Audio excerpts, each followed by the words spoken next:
guys, j'espère que vous allez bien. Bienvenue chez la Doa, It's About Everything. Et cette fois-ci, je suis tombée sur cette entrevue de Aurélie Le Pêcheur, de son ex-nom Preston, ou Aurélie Preston, qui était une candidate de télé-réalité.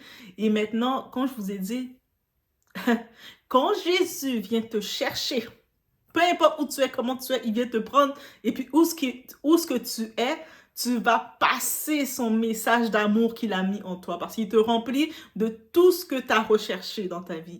Et des fois, tu recherches cet amour. Il ne vient pas te prendre pour te dire nécessairement, je vais te changer pour que tu joues à la personne parfaite. Non, je veux... où ce que tu es en ce moment, je vais te remplir d'un amour. Je vais te remplir de tout ce que toi, tu recherchais sans moi.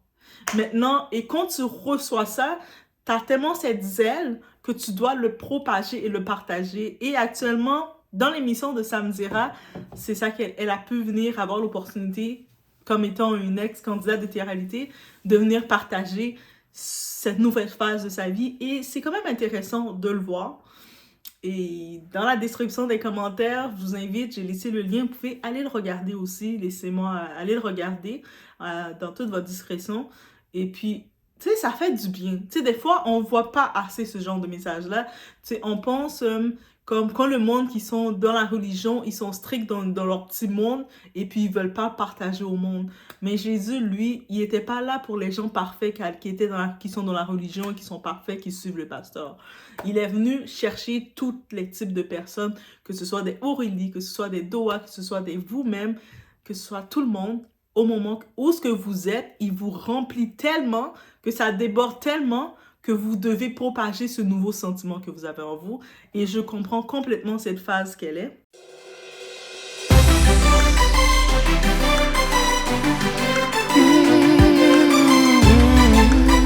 Donc justement, on va aller dans ce message-là, qui dit que le Seigneur dirige votre cœur vers l'amour de Dieu et vers la patience de Christ. Et c'est important qu'il y a la distinction qui est faite de les deux. L'amour de Dieu, la patience de Christ.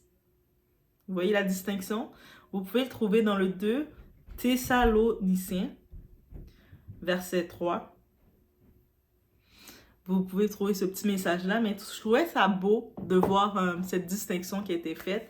Et c'est sûr que ce que je trouve encore plus beau, c'est que justement, que elle a la parole, son droit de parole de venir à une grande échelle, comme ça me dirait, c'est une grande échelle, mais de partager ça. De dire ce moment qu'elle a. Tu sais, des fois, le monde, on a des moments qui vont vivre. Je viens d'avoir ci, je viens d'avoir ça, je vais m'avoir mon auto.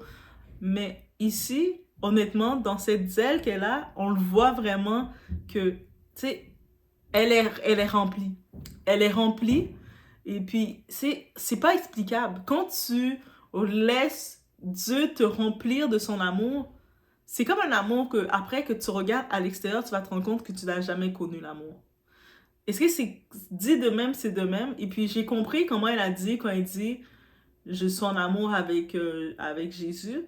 Et puis là, le monde dit, là, ça me disait, mais comment tu es en amour avec Jésus? Tu sais, comme j'ai jamais entendu cette expression, être en amour avec Jésus.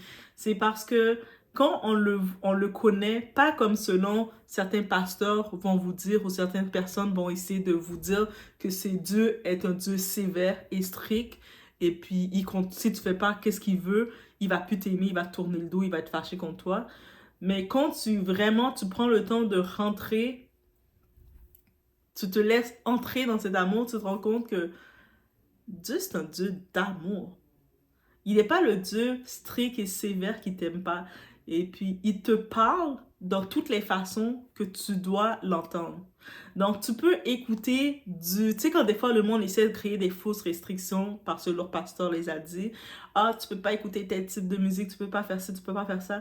Alors que Dieu, lui, il vient où ce qu'il doit venir pour te parler. Et c'est quand tu connais ce Dieu-là, ton âme est en connexion avec ce Dieu-là, c'est là que tu ressens ce zèle que je vois qu'elle a actuellement dans les débuts et que tu sens ce zèle-là et puis c'est sûr que c'est le moment d'excitation, c'est le moment que, tu sais, tu te dis, mais je peux pas garder ça pour moi. La même façon que quand on vit une situation, on veut le partager à tout le monde. C'est comme nombreux sont ceux, vous faites votre mariage, vous faites vos célébrations, vous voulez l'afficher à tout le monde, vous avez une nouvelle relation, vous voulez l'afficher, vous mangez un bon repas, vous voulez l'afficher un petit peu de tout. Mais là, c'est un sentiment encore plus intense. Donc oui, comme on veut l'afficher. Et souvent dans ce monde, on veut pas trop on affiche ces émotions-là. Qu'on va dire, mais ah non, il faut pas trop en parler. Mais ici, on parle pas de religion, on parle de spiritualité, on parle de foi. Et c'est pour ça que c'est important de faire la distinction. On parle de ta foi et que c'est un autre niveau. Donc, moi, c'est vraiment comme ça que je fais cette distinction. C'est sûr, il y a certains petits mots ou certains petits bouts.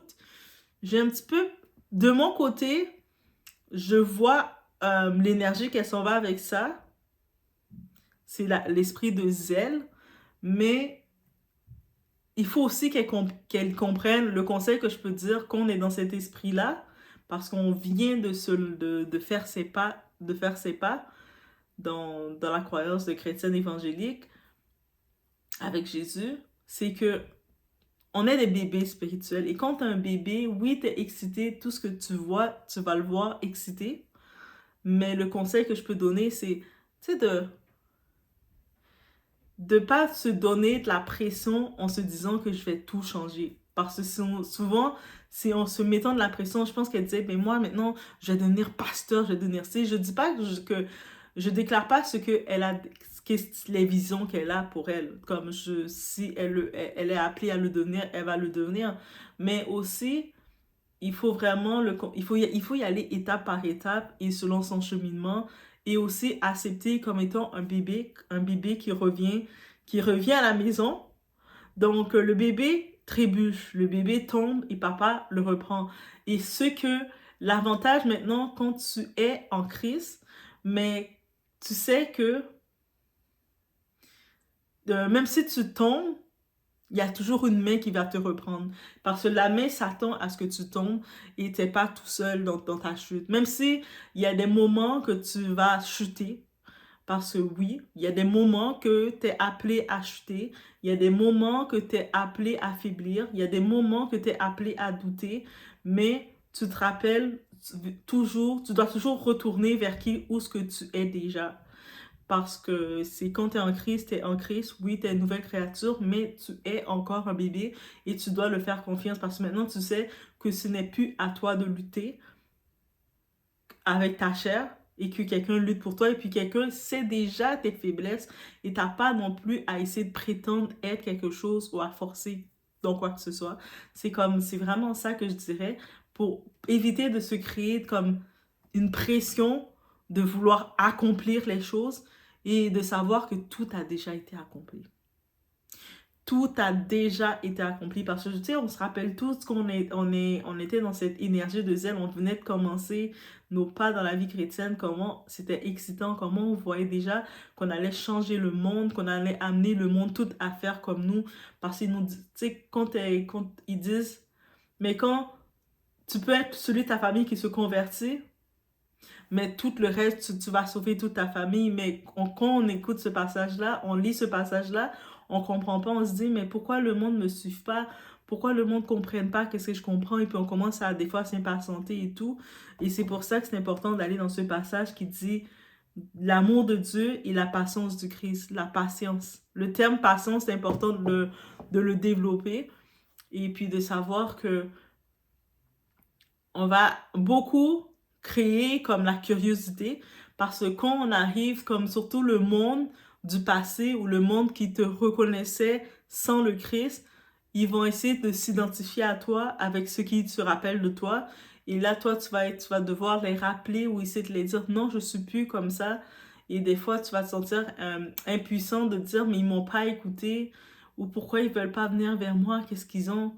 Mais il faut avoir de la patience avec eux et puis savoir que tu viens de semer quelque chose et aussi, il y a beaucoup qui attendent ta chute ou qui vont essayer de créer des doutes chez toi, de dire « Ah, mais il me semble que tu es chrétienne, tu es supposée être parfaite. » Ça, moi, je dis ça, c'est les esprits du démon. Le démon, il est là pour te nuire. Le démon, il nuit aux enfants de Dieu. Le démon va pas nuire à ses partisans, là. C'est à nous ce qui va nuire. Et puis, des fois, tu vas voir du monde venir te provoquer, du monde venir vont dire, ah, mais t'es pas supposé faire comme ça, Dieu a dit que tu dois être comme ci, alors que toi, tu te rappelles que Dieu a dit, je te connais déjà, je connais chaque grain de cheveux sur ta tête, je sais déjà qu'est-ce que tu es, qu'est-ce que tu es capable de faire, je connais déjà ton cœur, l'état de ton cœur, je te connais, tu es à moi. Tu es venu, tu as répondu à mon appel parce que tu devais répondre à mon appel. Je te connais déjà, tu n'as pas à me prouver quoi que ce soit, tu n'as pas à chercher quoi que ce soit, tout va venir selon, je t'ai mis déjà pour évangéliser où ce que tu es déjà évangélisateur. Et ça, c'est le message important que je tenais à dire, mais en même temps, je suis contente qu'elle utilise d'avoir une personnalité à la Aurélie, qui a quand même une plateforme, qui utilise son message aussi pour rappeler au monde que c'est pas mauvais d'être en crise. C'est comme maintenant, on est dans un monde où ce qu'on voit que avec les célébrités, comme récemment on a montré qui Ty-C, que ça les Sam Smith, ils représentent le diable, ils célèbrent le diable sur la scène sans se gêner, ils se cachent même plus. Ils font même plus semblant. Avant, ils faisaient semblant encore de dire je prie pour mon Dieu, ils faisaient semblant. Maintenant, ils font même plus semblant de laisser savoir qu'ils sont dans quel camp. C'est-à-dire que nous, maintenant, si eux autres font pas semblant de exposer qui ils sont, pourquoi nous, on doit cacher que Christ est avec nous? Donc, on doit pas non plus le cacher et on doit pas non plus se sentir intimidé. Le fait de dire qu'on est en Christ, certaines personnes vont s'attendre à te dire « Ah, mais tu dois te comporter comme ça, tu dois faire ci. » Mais comment toi, tu peux dire comment je dois me comporter quand Christ m'a déjà accepté comme j'étais? Il m'a dit de venir tel que je suis. Il m'a pas dit « Change, métamorphose-toi, fais ta transformation, ensuite viens vers moi. » Il m'a dit, non, viens comme que tu es, et comme tu es, je vais te remplir de mon amour, et je vais te remplir de tout ce que je dois te remplir. Aussi simple que ça. Et c'est vraiment dans ce message que je tenais à aller face à tout ça, parce que des fois, on a cette confusion qu'on se retrouve, il y a la partie qu'on a le zèle, il y a une partie qu'on va sentir un moment de découragement, que ce soit par le monde extérieur qui vont avoir une image de nous et puis on va sentir qu'on n'est pas à la hauteur parce qu'on va voir que malgré qu'on est en Christ, on va se rendre compte qu'on n'est pas parfait. On va se rendre compte que oui, on se met en colère, oui, on a notre façon d'être, on est qui qu'on est. Et puis on va se dire, mais je suis pas parfaite finalement, Christ. Pourquoi je suis en Christ si je suis pas parfaite? Mais il faut se rappeler d'une chose, Christ m'a pris comme j'étais. Contrairement au monde, des fois, quand tu vas chercher l'amour des hommes, l'amour des gens, ils vont t'accepter selon ce qu'ils peuvent soutirer de toi. Donc, des fois, même auprès de tes parents, tu sais, des fois, quand tu vois un enfant, tu vas devoir essayer de chercher l'attention de ton parent, montrant, regarde, j'ai fait des bonnes notes, regarde, je suis gentil, regarde, j'ai rangé ici. Mais avec Dieu, le papa, lui, il te dit, mais moi, je suis pas comme ton papa terrestre. Moi, je suis pas comme lui, moi. Moi, je t'aime comme tu es, sans que tu aies à faire d'efforts pour me prouver. Même quand les pasteurs, les aventuriers, les pasteurs arnaqueurs, ils essaient de dire, de faire croire qu'il faut acheter la grâce, il faut acheter la bénédiction. Lui te dit, moi, je t'ai déjà tout donné. Tout est déjà accompli. Maintenant, il faut développer pour apprendre ces promesses-là. Apprendre ces promesses-là, et puis ça vient aussi avec le discernement. Ça vient aussi avec la réflexion. Ça vient aussi, des fois, de savoir quel passage, quelle parole se rappeler. Il y a tant de paroles que, quand on est dans ce chemin, qu'on vient en Christ, qu'est-ce qui est important? Il nous remplit selon ce qu'on avait besoin. Donc, si pendant ta vie, tu avais manqué d'un certain, comme tu avais vécu le rejet et tu avais manqué d'un certain amour, il commence à te remplir avec ce que tu avais manqué. Toutes les déceptions que tu avais reçues des gens, lui, il vient cicatriser ça. Donc, il vient ouvert. Il y a une partie aussi, quand on est dans cette zèle-là, il y a une partie qu'on va sentir... tu sais, on va se sentir très vulnérable parce qu'on est très vulnérable. Pourquoi? Parce que c'est le moment que tu dois faire, qui doit venir cicatriser tes plaies. Et il y a des plaies que tu es consciente, mais il y a des plaies que tu as tellement cachées mais qui sont toujours en toi. Et là, il va venir les ouvrir. Et là, on va sentir plein d'émotions qu'on découvre encore, on découvre, qu'on découvre, on découvre. Et c'est pour ça que il y a beaucoup d'outils qu'on doit s'armer. On doit s'armer, que ce soit de la louange. Garder la louange en nous. Garder les paroles en nous. Les paroles sont réelles, ils sont vivantes. Mais aussi, il faut garder les paroles en nous. Parce que c'est ça qui va nous fortifier. De aussi apprendre à filtrer. À filtrer qu'est-ce qu'on doit filtrer. Et puis aussi, apprendre les messages qu'on doit prendre. Et aussi, il va nous apprendre à pas chercher la pression d'être une image. Parce que des fois, on a tellement été habitué à vouloir être une image pour plaire aux gens qu'on a oublié c'était quoi se plaire à soi-même. Et Dieu, quand on se plaît à soi-même, c'est comme ça. Quand tu es là, tu es satisfait, tu te plais à toi-même, c'est comme ça que Dieu, tu le plais aussi. Donc, il y a tout ce côté-là, tout ce travail qui vient et se métamorphose. Et c'est là que cette transformation se fait, mais c'est par étapes, c'est par phase.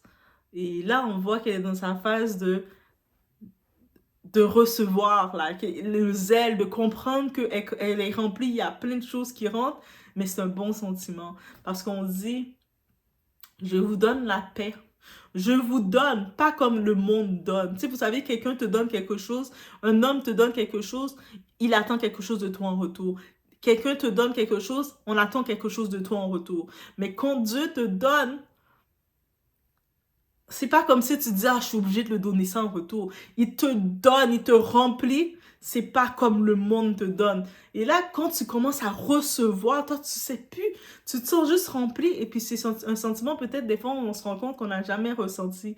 On a pu être entouré, avoir plein de personnes autour de soi, être dans l'abondance matérielle et tout ce qu'on pense. Mais c'est pas la même chose, guys. Donc, bref, je vous conseille d'aller voir cette petite entrevue d'Aurélie. C'est très intéressant, en vrai. Elle parle de cette partie de sa vie. C'est une partie, c'est son témoignage chrétien, en gros, qu'elle nous fait.